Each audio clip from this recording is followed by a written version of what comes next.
oui. d'accord. Difficile de vous demander de juger, mais quel est le regard, oui, le regard que vous portez sur la gestion de la crise par l'exécutif Alors, je serais, à la différence de pas mal de monde, assez prudent, parce qu'on voit bien que la maladie, on la connaît mal, y compris les médecins, qui disent tout et son contraire. Donc les politiques, qui ne sont pas des scientifiques, qui sont encore plus en difficulté. Donc je serais assez prudent dans mes réserves à l'égard du gouvernement. Alors, je crois que justement le fait qu'on n'est pas médecin, qu'on n'est pas des spécialistes, aurait dû amener le gouvernement néanmoins à un peu plus de prudence, à plusieurs choses. D'une part, mieux informer tous les partis politiques et pas au dernier moment. C'est-à-dire, les partis sont convoqués quasiment une fois que la décision est prise. Oui. Donc forcément qu'on rentre dans un jeu politicien. Si on veut dépasser un peu les clivages, ça suppose qu'on donne l'information assez tôt à tout le monde. Ça, le gouvernement, depuis 6-8 mois, ne le fait pas vraiment. Donc on a l'impression que les oppositions doivent à un moment venir servir de caution. On ne peut pas demander ça aux oppositions, c'est pas la démocratie. Donc je trouve qu'il y a... s'il y a une faute du gouvernement, plus que sur le fond, elle est dans la manière d'associer ou de ne pas associer les différentes sensibilités politiques du pays. Après, ce que je pense, c'est que le président, mais c'est son tempérament, parle trop. Et comme il est assez discuté, voilà, y compris ses avis sur la pandémie deviennent un problème. Et donc moi je pense que beaucoup de choses auraient dû être gérées en priorité par le ministre de la Santé et éventuellement le Premier ministre, mais que le président devrait beaucoup moins intervenir. D'accord. Le président doit rester. Voilà, c'est pas. Je dirais, il est presque devenu un peu. On n'a pas arrêté de voir sur les chaînes de télévision des infectiologues, des chefs de service. On avait presque l'impression que c'était un chef de service parmi d'autres. Voilà, non, je pense qu'il y a le discours sur la protection sanitaire doit être tenu non pas par le président de la République, mais par le ministre de la Santé. Certaines grandes décisions sont prises par le Premier ministre et le président doit parler moins pour bien expliquer où on va. Mais du coup, on voit, comme les rôles ne sont pas distingués, comme le président veut à la fois indiquer où on va et en même temps rentre dans des détails qui, à mon avis, ne sont pas de son niveau, plus personne ne comprend rien. Voilà, donc je pense qu'il y a vraiment un problème de méthode. Alors, est-ce qu'on aurait fait mieux? J'en sais rien. Ouais, en revanche, je pense qu'on aurait pu quand même créer un climat oui, de plus posé. Alors forcément, c'est une crise, forcément, il y a des tensions, mais je trouve que l'approche qui a été celle que je décris actuellement a contribué plutôt à faire monter les tensions qu'à les faire baisser. En tout cas, sur... Après, on voit bien que c'est partout compliqué quand on regarde les autres pays. De méthode, mais sur le fond... Sur le fond, mon sentiment, mais je le dis avec une grande prudence, parce que j'ai vu tellement de zozos dire un peu n'importe quoi à la télévision que je ne voudrais pas tomber dans ce travers. Moi, j'ai quand même le sentiment qu'on aurait peut-être... on ne comprend rien à la maladie. La seule chose que l'on comprenne, c'est qui sont les publics fragiles. Et il me semble qu'on aurait peut-être pu avoir une stratégie qui, plutôt que d'arrêter tout le pays, qui ciblait et qui surprotégeait les gens dont on sait qu'ils sont les plus fragiles. Voilà, mais c'est qu'une opinion. D'accord.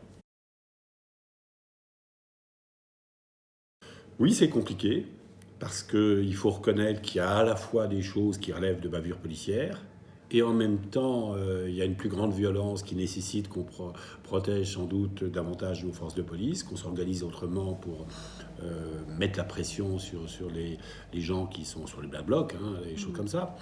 Et donc, le problème n'est pas d'être pour ou contre. Le problème est d'expliquer dans quelle situation on est et pourquoi on est dans cette situation.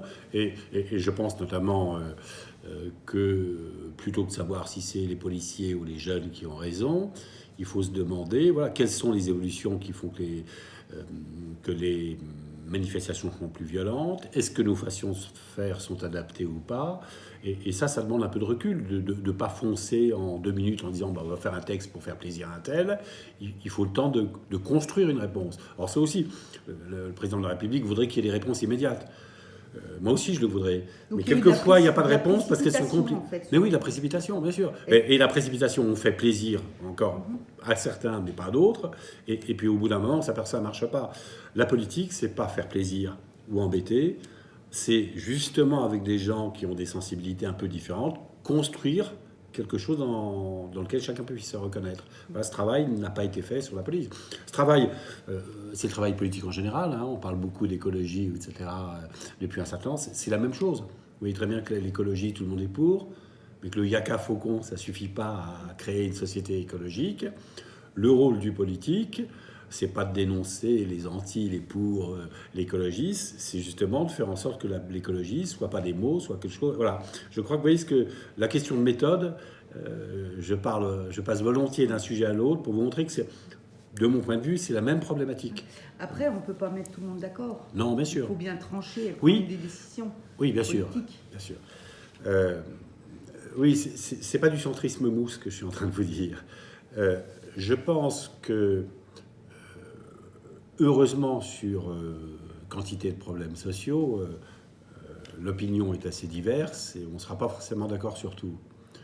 Mais une chose est de ne rien comprendre, comme c'est le cas aujourd'hui. C'est pas seulement qu'on n'est pas d'accord entre nous, c'est que plus personne ne comprend rien. Et que tout le monde dit une chose et son contraire. Vous acceptez mieux une décision, même si vous ne la partagez pas, si vous comprenez cette décision. Vous voyez ce que je veux dire? Et donc je pense que, y compris sur la police, sur l'écologie, il y a sans doute des options différentes. Mais si le problème est bien posé, on peut être en désaccord, mais comprendre ce que fait l'autre. Aujourd'hui, comme tous les problèmes sont mal posés, on ne comprend même pas ce que fait l'autre. Voilà, c'est ça que donc ce que je voudrais, c'est pas construire des solutions circuler, il n'y a rien à voir, on a la bonne solution, on va l'imposer aux Français. Non, la démocratie, c'est des opinions diverses et variées. Mais ces opinions, au moins qu'elles soient fondées sur une réalité et une approche un peu objective. Et ça, je pense que c'est le rôle à la fois des institutions et du président de la République de se mettre à ce niveau. Et est-ce que vous craignez les mêmes difficultés avec le projet de loi qui vient d'être présenté sur les principes confortant les... Oui. Non, la loi ça change, oui, je comprends votre difficulté et la mienne aussi. Vous savez que la loi change de nom tous les jours à peu près, donc c'est un peu difficile. Elle est retenue dans l'opinion sous le titre de loi de séparatisme, et maintenant c'est plus de séparatisme, c'est conforter les principes républicains. Mais bien sûr, sans méthode, plus personne n'y comprend rien. Alors, le président Macron est très déconcertant parce qu'il a fait au Murau une intervention en expliquant que c'était des problèmes très délicats, et il a absolument raison, sur lesquels on a beaucoup trop de retard, et qu'il ne faut pas tout mélanger. Il dit à la fois, il y a finalement l'islam politique, l'islamisme, puis en même temps organiser l'islam de France. S'il ne faut pas tout mélanger, il ne faut pas faire les deux choses en même temps. Soit on fait un projet pour organiser l'islam en France, et on ne s'occupe pas de l'islam politique, c'est un autre sujet. Soit on s'occupe de l'islam dangereux, et on se donne les moyens de le traquer, mais on ne fait pas les deux choses en même temps. Vous voyez, il est très déconcertant, parce que là-dessus, il a une analyse de la situation assez juste, et il fait exactement le contraire de ce qu'il a annoncé, notamment dans ce discours des Mureaux. D'accord, donc voilà. Vous craignez de nouveau des... Les conditions ne sont pas réunies. Vous voyez, si vous prenez une bonne décision, mais qu'elle est comprise par personne, ça devient une mauvaise décision, bonne décision.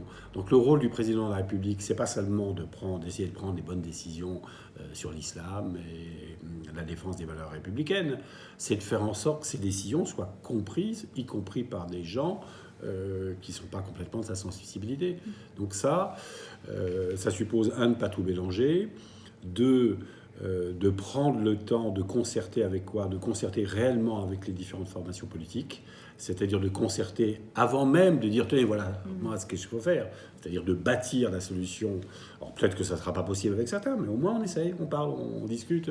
Et puis l'autre chose, je crois qu'il y a des interlocuteurs qu'on ne peut pas éviter sur ces questions, c'est tous les élus locaux.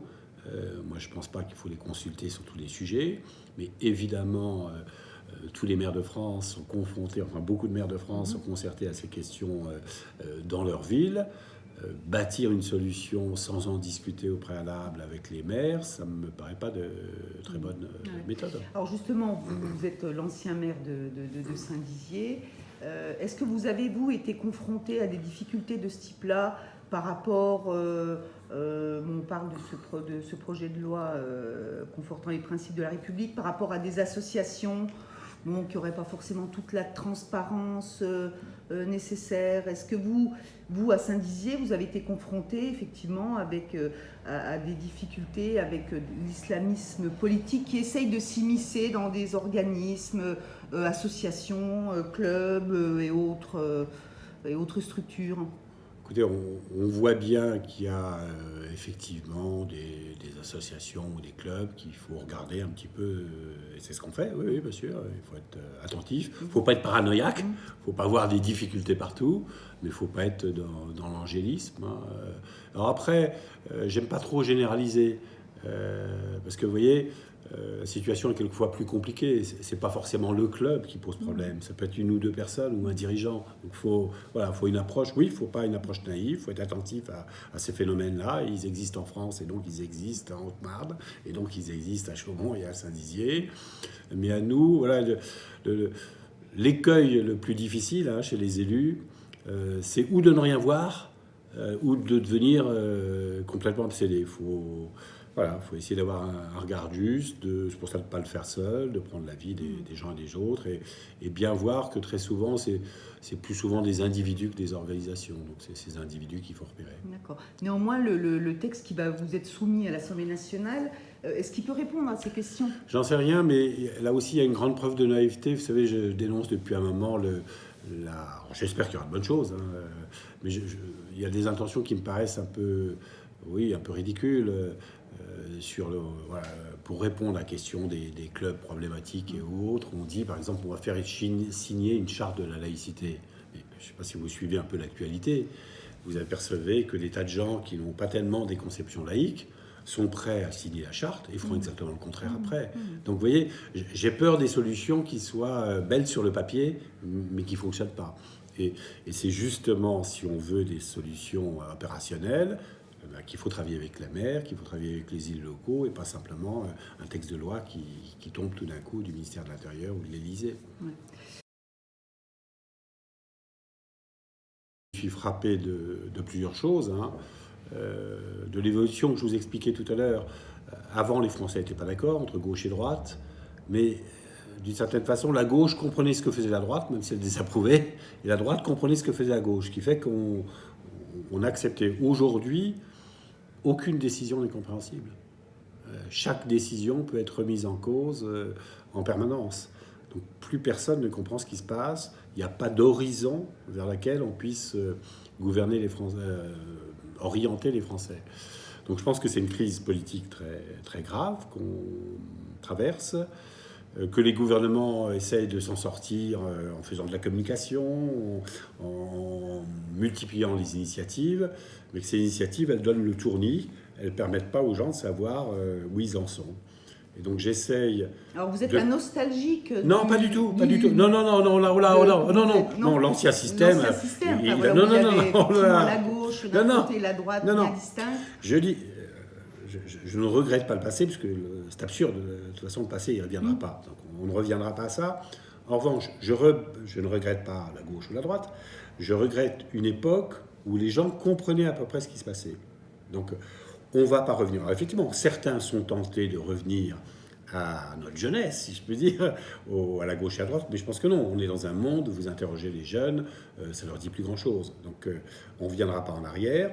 En revanche, il faut qu'on puisse donner aux gens des repères dans le monde aujourd'hui. C'est ça qu'on a construit. Puisque les repères gauche et droite ne fonctionnent plus, on a un travail politique qui n'est pas seulement d'exciter les gens, de leur faire des promesses, de les diviser, mais de les aider à comprendre le monde qui les entoure. Alors, voilà. Est-ce que dans votre le livre, vous allez en donner des repères ou vous expliquez la méthode plus exactement? C'est plutôt la méthode. Voilà. Je pense qu'on est... Donc, les anciens repères sont morts. L'espèce d'activité, de fébrilité des gouvernements horripile tout le monde. Oui, je suis très prudent, je suis assez critique à l'égard du président Macron, vous l'avez entendu, mais nous-mêmes, je ne pense pas qu'on ferait beaucoup mieux. Donc je pense qu'il y a vraiment un problème de méthode. On a à la fois une difficulté à faire émerger des hommes politiques en qui les gens ont confiance, et puis au-delà de ça, à expliquer aux gens ce qu'on va faire. Donc moi je crois qu'il faut, ce sur quoi j'ai essayé de travailler, c'est comment les institutions ne servent pas seulement à produire des textes de loi, mais comment les institutions permettent aux Français de comprendre un peu ce qui se passe. Et tout ça dans le cadre de la des institutions de la Ve République. Alors le paradoxe... Vous invitez à aller plus loin et peut-être à passer à autre chose. Je vais vous faire du Macron, je vais vous dire oui et non. Le paradoxe, c'est que ce que je propose, mais je ne vous dis pas, je laisse un suspense, je ne dis pas encore ce que je propose. Ce que je propose est un changement très fort, mais c'est ni la 4e République, ni la 6e République. En fait, on garde le fonctionnement de la 5e République, mais on rajoute quelque chose d'autre. Plus de pouvoir au Parlement. Oui, enfin, c'est un peu plus que ça. Je dirais on complète on n'annule pas la 5e République, mais on la complète. Donc c'est à la fois une rupture, une innovation assez forte, et en même temps l'idée de... La 5e République avait ses inconvénients, mais elle a aussi une qualité qui permet, à regarder quelquefois comme Angela Merkel est difficile, elle ne peut rien faire sans le Parlement, rien faire sans les Länder. Je pense qu'il faut qu'il y ait un patron dans un pays. Donc le fait que le pays doive être contrôlé, oui, on développe ça, mais le pays doit aussi pouvoir savoir où il va et avoir un responsable. Donc ça, je pense que c'est des acquis de la 5e République qu'il faut garder. Votre livre sort quand ? Il sort fin janvier. D'accord. Et vous allez me dévoiler le titre qu'il portera. Le titre, alors il y a un titre et un sous-titre. Oui. Le titre, c'est Savoir pour pouvoir. En gros, j'explique que maintenant, on prend les décisions, on ne sait pas. Et donc, on ne peut pas. On voit bien l'espèce d'impuissance publique dans laquelle sont les autorités. On a l'impression que toutes les décisions des gouvernements, et encore une fois, je pense que ce serait malheureusement pareil si c'était nous. On a l'impression que toutes les décisions des gouvernements sont prises sous la pression, ou sont prises pour faire plaisir. Voilà, donc savoir pour pouvoir, ça prouve qu'on c'est décrire la situation. On est aujourd'hui dans des décisions qui se prennent à l'aveuglette. Comment on organise une connaissance des choses pour être effectif, pour avoir prise sur les réalités. On voit bien que les décisions prises par nos gouvernements n'ont plus de prise sur les réalités. Et le savoir en politique n'est pas le savoir scientifique. Le savoir scientifique qui a une vérité une. Le savoir politique, c'est savoir les risques, c'est apprécier des marges de manœuvre, c'est quelque chose d'assez différent. Et le sous-titre, parce que c'est vrai que le titre est peut-être un peu abstrait, le sous-titre, c'est sortir de l'impuissance démocratique.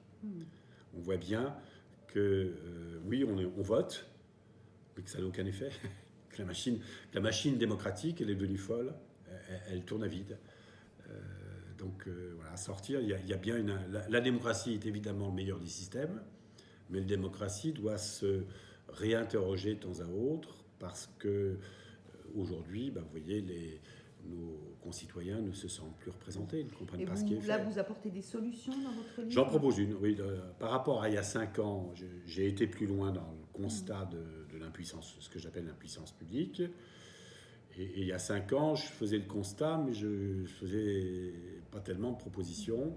Alors, qu'est-ce que vous proposez ? Je ne vous dirai pas encore ça maintenant, je vous le dirai en janvier. J'en propose plusieurs, voilà. Mais là j'en propose une, forcément je propose une réforme des institutions. D'accord. C'est-à-dire, je pense que et avec ce paradoxe, que je ne pense pas que ce soit une fin de la Ve République, je pense que c'est plutôt une Ve République bis, ou un développement de la Ve République.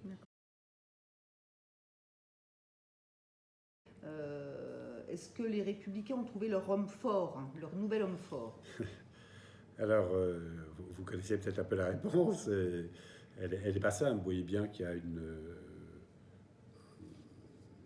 recherche d'un leader ou d'un chef qui puisse rassembler, qu'on n'en est pas là pour le moment. Il y a des gens tout à fait honorables. On a Xavier Bertrand, on a Valérie Pécresse. Certains imaginent un retour de Nicolas Sarkozy, d'autres proposent Retailleau, certains pensent à Gérard Larcher. Donc on a à la fois un certain nombre de personnes de qualité, mais aucun n'émerge véritablement aujourd'hui. Ça s'est déjà vu dans le passé, hein, donc je pense que c'est pas insurmontable. La difficulté la plus grande, elle est liée un peu aux troubles politiques que j'évoquais tout à l'heure. C'est que, encore plus que le fait qu'on n'ait pas encore de choix de personne, ce qui me préoccupe, c'est qu'on n'a pas encore de ligne très claire. Certains voudraient revenir au clivage gauche-droite, on l'a évoqué tout à l'heure, dire voilà, c'est parce qu'on n'est pas assez à droite, etc. Je pense que c'est une vision un peu passéiste des choses. Quand vous interrogez les jeunes aujourd'hui, gauche et droite, ça ne leur dit pas grand-chose. Donc je ne crois pas que on doit fixer une nouvelle ligne qui ne peut pas être un retour vers le passé. Donc je pense qu'au-delà de la crise des hommes, on a vraiment un positionnement de fond à avoir. Moi je pense que, comme gaulliste, que le gaullisme s'est occupé un espace central. Donc finalement l'espace politique que Macron veut occuper, je pense que c'est l'espace de tout gouvernement. Donc c'est pas ce positionnement que je critique. Je pense qu'on doit plutôt montrer qu'il y a un énorme écart entre ce qu'il dit et ce qu'il fait, qu'il est beaucoup dans la communication et pas dans l'action. Et donc moi je critiquerais Macron moins sur le positionnement que sur les réalisations. Je pense que ça serait l'axe politique que j'essaierais de développer, mais il y a un débat au sein de notre famille là-dessus. Alors après, oui, on a difficulté à trouver des hommes, difficulté à trouver le positionnement. Vous allez dire, voilà, ils sont vraiment très mal. Mais quand vous regardez les autres, c'est pareil. Vous voyez que la crise, elle est très forte. Regardez le PS, je ne vous en parle même pas, c'est pire que nous. Et regardez, c'est le paradoxe, le parti du président de la République. Ça fait 3 ans et demi, bientôt 4 ans, que cette nouvelle majorité sera en place. Les institutions les soutiennent, hein, ils ont le président, ils ont la majorité. Mais en 3 ans et demi, 4 ans, ils n'ont pas créé de parti politique. Leur parti politique reste très, très virtuel. Donc vous voyez, notre crise, ce n'est pas uniquement la crise des Républicains, c'est la crise de la politique en général. Oui. Néanmoins, pour les Républicains, je vais dire, je ne vais pas dire que le temps presse, mais les élections sont quand même dans un peu plus on va dire 1 an et demi pour faire large. Il y a Christian Jacob et un certain nombre de ses adjoints, hein, on fait des conventions thématiques, il y a un travail de fond qui est fait. Alors effectivement, tant qu'il n'y a pas une ligne absolument claire et de leader, ce travail de fond passe inaperçu. Je pense qu'aujourd'hui, effectivement, il n'est pas très audible, mais que le jour où on sera en ordre de marche, tout ce travail aura été utile. Le parti ne repassera pas par le système des primaires. Il y a un débat là-dessus. Moi, j'avoue que je n'ai pas encore d'opinion très, très tranchée. Votre mandat de député, donc député de l'opposition, est-ce que vous avez tout connu, hein, la majorité, l'opposition, est-ce que ça n'a pas un petit côté frustrant? Comment est-ce que vous réussissez à... Je ne sais pas. Moi, je dirais presque que les difficultés me stimulent. Vous voyez, je pense évidemment que la France de demain, c'est des jeunes qui vont la décider, c'est pas forcément ma génération.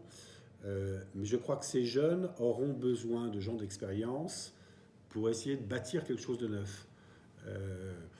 Et je crois que l'intérêt d'avoir été élu depuis un certain temps, l'intérêt d'avoir été alternativement dans l'opposition et dans la majorité, c'est justement de relativiser un peu les choses et d'essayer de dire que la faute, c'est pas seulement le gouvernement, c'est pas seulement tel ou tel parti, d'essayer de comprendre vraiment les problèmes du pays, de sortir de la langue de bois.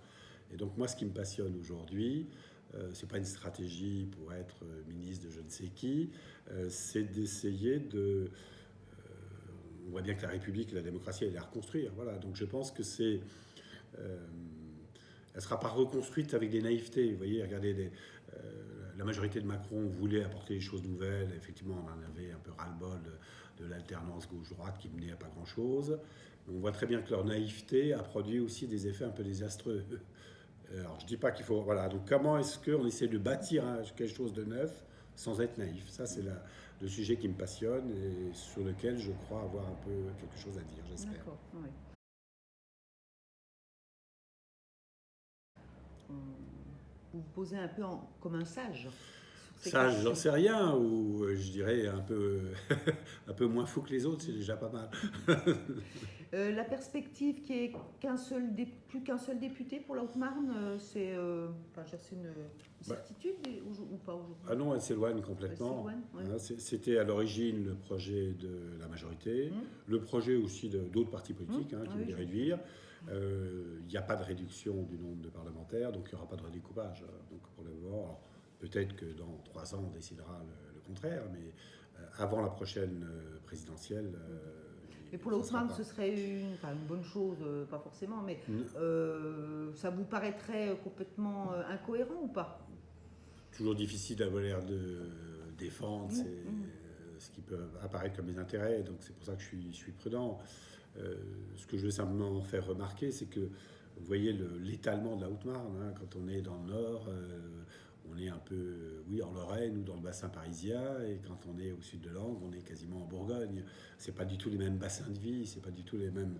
Voilà, donc avoir un seul député pour ce vaste territoire, à une période où déjà les élus sont très éloignés des gens, je pense que ça serait vraiment pas la bonne idée. Donc, alors ça, je crois d'ailleurs que, y compris la majorité En Marche, quand elle a été élue, était très allante sur le sujet.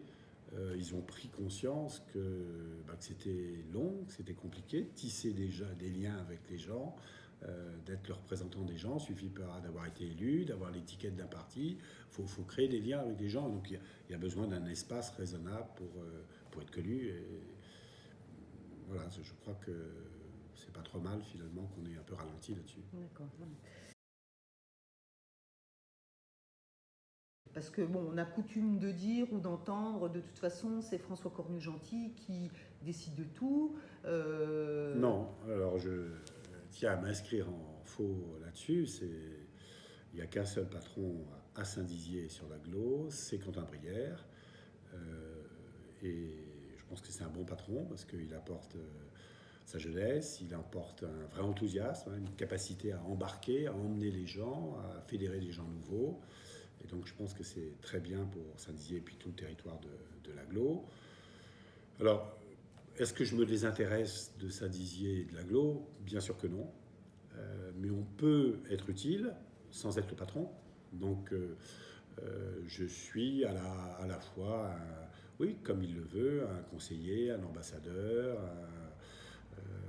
Donc je suis très heureux de garder un rôle qui n'est plus du tout le rôle décisionnaire, que je regrette un peu de temps à autre, mais pas tant que ça. J'arrive très bien à vivre sans cela, et puis de voir que je peux aider Quentin, voir qu'on peut lui apporter des choses. On suit pas mal les questions de développement économique, les questions de sécurité, les questions de commerce. Je les suis avec lui. Le développement urbain que je connaissais bien, je peux les suivre avec lui.